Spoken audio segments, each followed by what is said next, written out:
Bonsoir, le docteur Denis Mukwege. On tenait à vous féliciter pour ce prix Nobel de la paix. Aujourd'hui, vous n'êtes plus le même, le docteur qu'on connaît. Vous n'êtes plus que le professeur qu'on connaît. Aujourd'hui, le prix Nobel.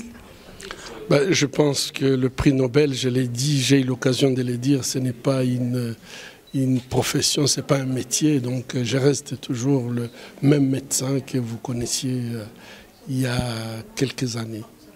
Docteur Denis Mukwege, nous réalisons qu'aujourd'hui, la femme congolaise est reconnue à travers vous, à travers votre métier, ce que vous avez milité pendant très longtemps. Aujourd'hui, ce prix Nobel, il y a des gens qui n'étaient pas au courant que les femmes étaient mutilées. La violence que vivaient les femmes congolaises à travers votre travail, à travers votre combat, en sachant qu'aujourd'hui, le viol est un crime contre l'humanité aussi. Docteur Denis Mukwege, c'est une victoire? Je pense que je ne peux pas considérer ce prix Nobel comme une victoire tant qu'il y a des survivantes qui n'ont jamais eu la justice, tant qu'il y aura des survivantes qui n'ont jamais eu des réparations. Je ne peux pas le considérer comme une victoire. Par contre, je crois que cette reconnaissance, elle était très très importante puisque les femmes congolaises finalement vivaient dans une situation où les crimes qu'elles ont subis étaient déniés, que cette situation de déni est terrible pour les victimes. Ne pas être reconnues comme victimes, et donc quelque part c'est une double souffrance. Aujourd'hui, je crois que cette reconnaissance internationale, nous avons d'ailleurs dédié ces prix à tous les Congolais et aux Congolaises. C'est pour que les Congolais puissent s'approprier de ces prix et de poser des vraies questions par rapport au drame que le Congo a connu. On ne peut pas continuer à parler de 6 millions de morts, des milliers de femmes qui ont été violées, mutilées, sans qu'il y ait une action de justice qui suit après. Je crois que si notre État ne peut pas le faire, la loi, le droit international prévoit les mécanismes pour pouvoir le faire. Et donc moi je pense qu'il appartient au peuple congolais de pouvoir réclamer son droit. Il ne faudrait pas que nous continuions à penser qu'il y a quelqu'un qui va faire les choses à notre place. Nous devons prendre notre destin en main. Aujourd'hui le monde reconnaît les torts que nous avions subis. C'est à nous de réclamer que justice soit faite. Et ça doit être les Congolais qui vont se mobiliser pour demander à ce que cette justice soit faite. Ça s'est passé dans tous les autres pays où il y a eu des conflits analogues. Pourquoi pas au Congo? Et là, c'est pour ça que je crois que les Congolais saisissent cette opportunité, prennent ces prix comme le leur et qu'ils puissent demander à ce que justice soit faite. Nous avons aujourd'hui des orphelins, nous avons des veuves, nous avons des veufs, nous avons des femmes qui ont été rejetées par leurs époux à cause du viol. Toutes ces personnes ont besoin d'avoir des réparations, avoir la compensation par rapport à ce qui s'est passé au Congo. Mais qui va le demander? Parce que si notre gouvernement ne veut pas le faire, qui va le demander? C'est le peuple congolais. Et si le peuple congolais ne le fait pas, malheureusement, il est en train de marcher à côté de son destin. Justement, docteur, vous étiez à l'Union européenne tout récemment et on a senti justement la poigne avec laquelle vous avez pu intervenir par rapport à ce dossier. Et pendant que vous avez le prix Nobel, il y a par exemple le débat sur les sanctions européennes qui concernent notamment un candidat à l'élection présidentielle, Chadari pour ne pas le citer. Et avec vous, il y avait un certain Louis Michel qui est en train de mener justement un plaidoyer pour la levée de ces sanctions. Il me semble bien que vous le connaissez. Et face à cette situation qui est en fait ambiguë, comment vous positionnez-vous par rapport à ce comportement de la communauté internationale? Moi, je me positionne par rapport à mes compatriotes. Il n'y a aucun doute. Hein. Si vous levez les sanctions, vous devez expliquer d'abord pourquoi vous les levez. Pourquoi d'abord vous aviez mis ces sanctions. Et je crois que les causes qui ont été à l'origine de ces sanctions sont toujours là. Donc il n'y a aucune raison d'élever ces sanctions. Puisque je crois que quand même l'Europe a été construite sur des valeurs. Après 1945, on sait très bien ce qui s'est passé en Europe et ils ont dit plus jamais ça. Si c'est plus jamais ça en Europe, pourquoi ça doit être ça en Afrique? Je crois que absolument ces sanctions, si les Européens sont cohérents avec eux-mêmes, avec les valeurs qu'ils défendent, il faudrait absolument qu'il y ait des enquêtes par rapport à ce qui s'est passé. Ceux qui ont commis des crimes, qui que ce soit, doit répondre de ces crimes, quel qu'il soit, même s'il devenait président de la République. Le fait d'être président de la République n'exclut pas que vous puissiez répondre des crimes contre l'humanité ou des crimes de guerre si vous les aviez commis. Et donc je crois que mon intervention était claire à ce sujet. Je crois que lever ces sanctions, les Européens iront tout simplement à l'encontre des valeurs qu'ils défendent. Alors, docteur, pour les Congolais aujourd'hui, vous êtes une fierté. Rarement nous avons été fiers d'une personne congolaise. Et d'ailleurs, à l'entrée de l'hôtel aujourd'hui, même ici en Norvège, nous avons été applaudis simplement parce qu'ils ont vu des Noirs. Et il aurait été même beaucoup plus intéressant qu'ils sachent que nous étions Congolais. Alors, finalement, de vous-même, parce que la population vous regarde, la population qui nous suit a plusieurs attentes sur vous, de vous-même, que pensez-vous pourrait être votre contribution pour la libération de la République démocratique du Congo? Votre point de vue avant qu'on vous donne celui de la population congolaise. Je pense que la République démocratique du Congo ne sera pas libérée par quelqu'un d'autre. Il faut que ça soit définitif, il faut que nous comprenions qu'il n'y a jamais eu un peuple qui a libéré un autre. Les Congolais doivent se libérer eux-mêmes. Les Congolais doivent prendre leur destin en main et se dire... Nous avons tout. D'ailleurs, quand on a beaucoup reçu, on doit rendre aussi beaucoup de comptes. Nous avons tout reçu. Nous avons un pays magnifique. Et si vous aviez voyagé, je n'ai pas vu beaucoup de pays comme la République démocratique du Congo en termes de ressources, que ce soit des ressources naturelles ou même des ressources humaines. Allez dans toutes les universités, vous allez trouver des ressources humaines congolaises qui travaillent pour les autres et pas pour les pays. Et donc moi, j'ai cette conviction que le jour où les Congolais vont décider que notre destin, nous devons le prendre en main, les choses vont changer et il ne faut pas attendre que ça soit fait par quelqu'un d'autre puisque personne ne le fera à notre place. Tous ceux qui sont au Congo aujourd'hui essayent plutôt de nous exploiter, essayent plutôt de vivre aux dépens de nous. Et nous sommes en train de galérer. Je crois que nous devons prendre notre responsabilité. La responsabilité suppose un leadership. Et aujourd'hui, face à la déception de l'homme politique, disons, du travail de l'homme politique congolais, les Congolais, en tout cas de écrasante majorité, surtout ici dans la diaspora, n'attendent qu'une transition, par exemple, sans Joseph Kabila. Et selon, disons, tout ce qui a été fait jusque-là, votre nom, celui du cardinal Mosengo, apparaissent au top des propositions qui sont faites. Mais on vous a entendu vous-même rarement vous positionner face à cette demande de la population congolaise. Aujourd'hui, elle vous suit, cette population. Mukwege comme administrateur de la transition sans Kabila. Qu'est-ce que vous répondez? Moi, j'ai toujours cru qu'un leader ne s'autoproclame pas. S'il s'autoproclame leader, il faudrait chercher pourquoi il s'autoproclame leader. Un leader, c'est plutôt sa population qui le proclame leader et crée même un leader. Je pense que si les Congolais ne sont pas capables de créer un leader, on va nous créer des leaders. Et les jours où nous allons prendre cette option de dire nous voulons créer un leader qui a le profil que nous voulons, nous aurons un leader qui a le profil et qui plaît aux Congolais. Moi, je crois que ne nous faisons pas d'illusions. Si quelqu'un vient nous dire je vais vous diriger, il faut savoir pourquoi il dit qu'il va nous diriger. Mais si le peuple dit nous voulons que tel nous dirige, ça, c'est tout à fait une démarche inverse et c'est une démarche qui peut aboutir à créer un leader qui peut changer la situation du Congo. C'est mon point de vue et je crois que je l'ai déjà partagé avec vous plusieurs fois. Non, une petite question, j'interviens en dernier moment et docteur, on a parlé de tout, des conséquences, de tout ça, mais de vous-même. Comment vous allez ressentir demain, comment vous allez vivre la journée de demain en tant que personne?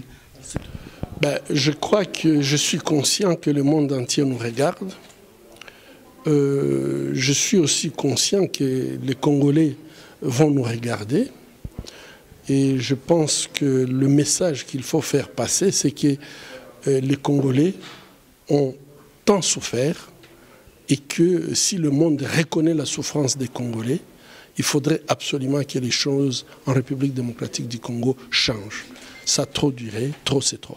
Docteur Denis Mukwege, la dernière question, c'est toutes les femmes qui vous suivent, qui vous prennent aujourd'hui pour cette fierté pour cette personne qui milite pour la cause féminine. Qu'est-ce que vous pouvez leur dire? Parce qu'aujourd'hui, Dr Mukwege, prix Nobel de la paix, votre combat, parlez-nous-en. Les femmes congolaises sont des femmes exceptionnelles. Je crois que je suis très fier d'avoir des mères, des sœurs, des filles congolaises, puisque ce sont des battantes. Ce sont des femmes que vous allez trouver que dans la situation difficile, elles prennent leurs responsabilités. Elles se battent pour leurs droits. Elles se battent pour les droits de leurs enfants. Ces femmes congolaises, ce sont des femmes qui ont permis à ce que pratiquement nous tous, nous puissions aller à l'école dans un système où on ne soutient pas l'éducation, où on ne soutient pas les soins. Donc moi j'ai un respect énorme pour ces femmes. Et je crois que pour vraiment terminer, moi j'avais pris l'option de quitter le pays à un moment, puisque j'avais considéré que c'était trop. Je ne peux pas toujours exposer ma vie en essayant de soigner les malades. J'avais décidé de quitter. Mais la force des femmes congolaises est exceptionnelle. Elles m'ont obligé de revenir au pays et je n'avais pas de choix. Je me suis plié, puisqu'elles sont fortes. Je crois que je les adore et ce sont des femmes exceptionnelles. Et docteur, est-ce que vous suivez la campagne électorale et si vous la suivez, qu'est-ce que vous en pensez?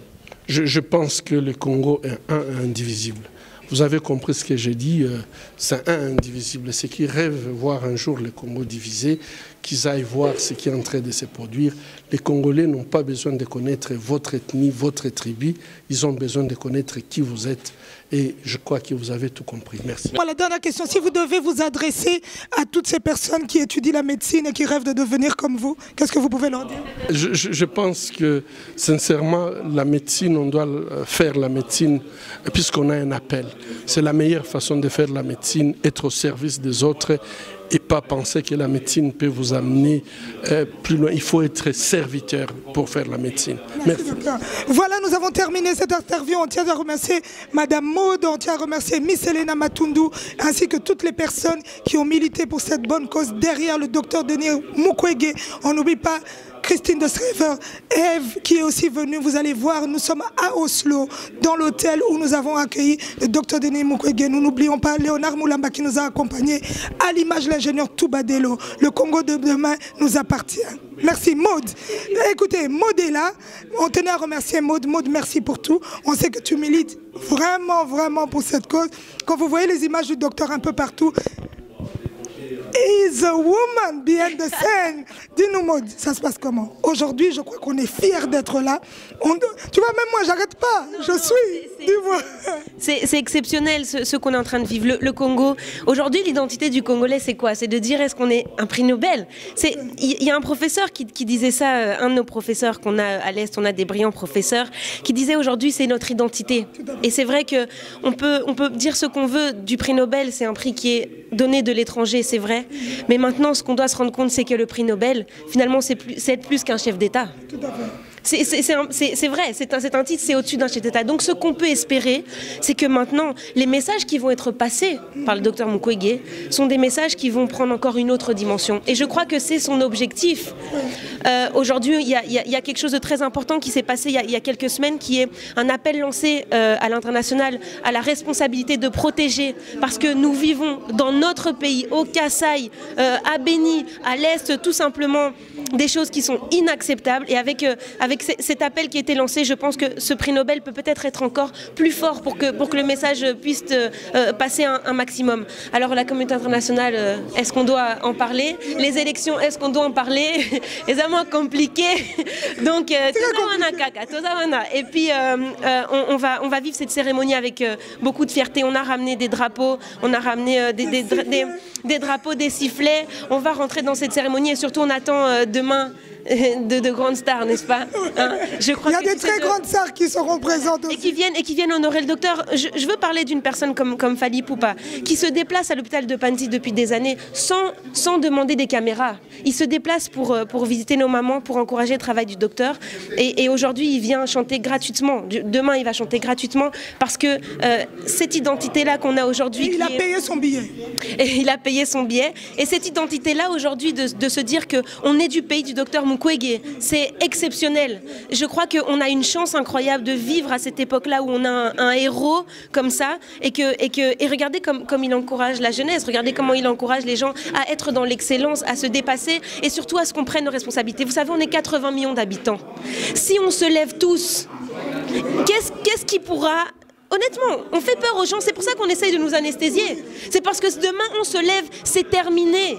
Demain on décide que le coltan, que le diamant, que le pétrole, que l'or, tout ce qu'on a nous appartient et qu'on fixe les prix et qu'on dit maintenant c'est comme ça que ça se passe. Ça va se passer comme ça. Donc je crois que chacun doit être conscient de ça et se lever et trouver le courage en lui. Tout à fait. Voilà. Rendez-vous demain. The day. On a rêvé de ce jour, on y sera. On va mettre ma papa demain, sous la neige. Parce qu'on va se fatiguer. On va se fatiguer. Demain, c'est ma papa. On laisse les talons. Hein? En tout cas, tosepeli, tozalia wana Oslo. Événement autour vivre sikoyo, eza événement moko makasi. Eza vraiment coup d'envoi moko makasi, surtout pour Nabiso Bassi. D'abord, reconnaissance ya Moussala Dr Mukwege, reconnaissance ya ba victime, reconnaissance pour Namboka. En tout cas, tozo espérer que prix Nobel kaka ndenge Dr Alobaki eza ebandeli ya bitumba pour mboka wana ezwa et restaurer ezwa dignité. Congolais batelema na dignité, Bassi batelema na dignité. Violence ezo salama na mboka na biso esila. O wana biso nyonso tokotelema. Lelo tomoni ke mboka na biso eza munene. Notre pays est grand et on vient de vivre un grand événement avec un grand homme. Un grand homme qui vient de faire un discours d'homme d'État. Aujourd'hui, nous sommes fiers d'être Congolais, d'être Congolaises et renforcés dans notre combat de tous les jours. Merci papa. À tous ceux qui n'ont pas pu vivre cela en direct comme nous l'avons vécu, je suis sûre que de là où ils sont, ils ont vibré avec nous. Nous sommes ensemble et nous formons un Congo. Wadada leo tunaona na macho mambo munene nafikia nchi yetu. Depuis le matin, nous sommes là, venus soutenir Dr Mukwege, qui a démontré par la patience et la persévérance qu'on pouvait y arriver. Nous sommes dehors, nous attendons la marche au flambeau, il fait -1, nous n'avons pas froid, parce que le feu qui est allumé dans nos cœurs nous donne la force, la patience d'attendre. Nous sommes là pour soutenir la cause, nous sommes là pour dire à tous nos frères et sœurs du Congo, il est temps, marchons, allons de l'avant, courage et que la force soit avec vous. Merci.